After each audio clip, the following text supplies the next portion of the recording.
ரூபாய்க்கு விரை வாங்கிட்டு வந்து நம்ம தோட்டத்தில் நட்ட செடிங்களில் வந்து லாஸ் இல்லைங்க இந்த முறை. எப்படின்னா சிங்கிள் பீன்ஸும் நல்லா காய்ச்சிட்டு எல்லாமே அறுவடை ஆகிடுச்சிங்க. இப்போ எல்லாம் மழைக்கு எல்லாம் மண்ணுக்கு சாஞ்சு கீழே விழுந்துருக்கு. சுரக்காய் வந்து ஒரு 8 காய் காய்ச்சிச்சு, நல்லா இருந்துச்சு. சுரக்காய் 8 காய்க்கு மேலே காய்ச்சிச்சு. பாவக்காய் வந்து அறுவடை ஆயிடுச்சுங்க. பாவக்காய் நிறைய சாப்பிட்டுங்க இந்த முறை. நிறைய காய் பாவக்காய் மட்டும் நிறைய காய்ச்சிச்சு. பாவக்காய்னா வந்து அது பழுத்து வேறு உழவுல முளைச்சிட்டே இருக்கும் வருஷமே. டபுள் பீன்ஸ் வந்து கொஞ்சம் இருக்குது, கொஞ்சம் பெருசு இருக்கேன். நானும் கொஞ்சம் இன்றைக்கி ஒரு கிலோவில் டபுள் பீன்ஸ் கிடச்சிதுங்க. அதை அறுத்து வச்சுருக்கேன். அந்த குட்டி குட்டியாக தக்காளி இருக்குது பார்த்தீங்களா, சின்ன தக்காளி. அதை பற்றி நீங்கள் என்ன நினைக்கிறீங்க?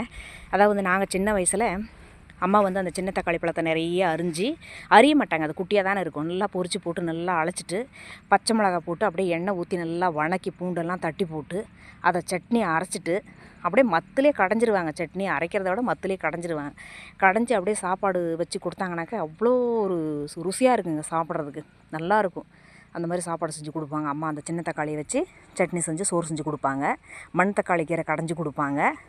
அடுத்து வெண்டைக்காய் செடி போட்டிருந்துங்க. அது வந்து கொஞ்சம் தான் அறுத்தேன்.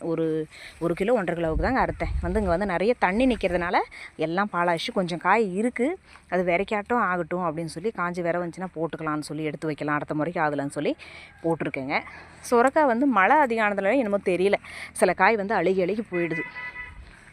ஆனால் இந்த முறை 100 ரூபாய்க்கு விரை வாங்கிட்டு வந்து போட்டுட்டு இந்த அளவுக்கு காய் சாப்பிட்டோம் நினைக்கும் போது ரொம்ப பெருமையாக இருக்குங்க. நல்லா காய்ச்சிச்சுங்க காய். சரி, இன்னும் மாடு மேய்க்க போகலங்க. எல்லாம் தீனி தண்ணி வச்சு எடுத்துன்னு போய் கட்டிட்டு வந்திருக்கிறேன்.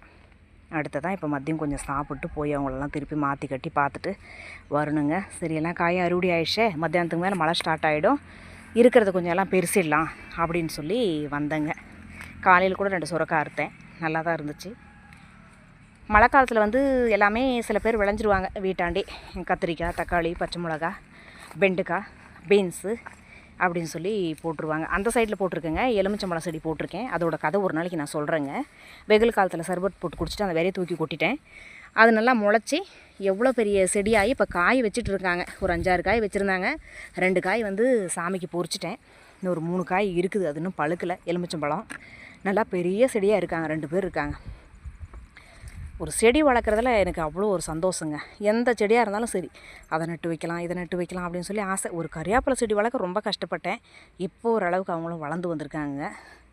ஒரு குழந்தைய வளர்க்குற மாதிரி ஒரு செடி வளர்க்குறதுனா இல்லைங்களா? பாய் நண்பர்களே. செம வெயில், வேத்து கொட்டுது.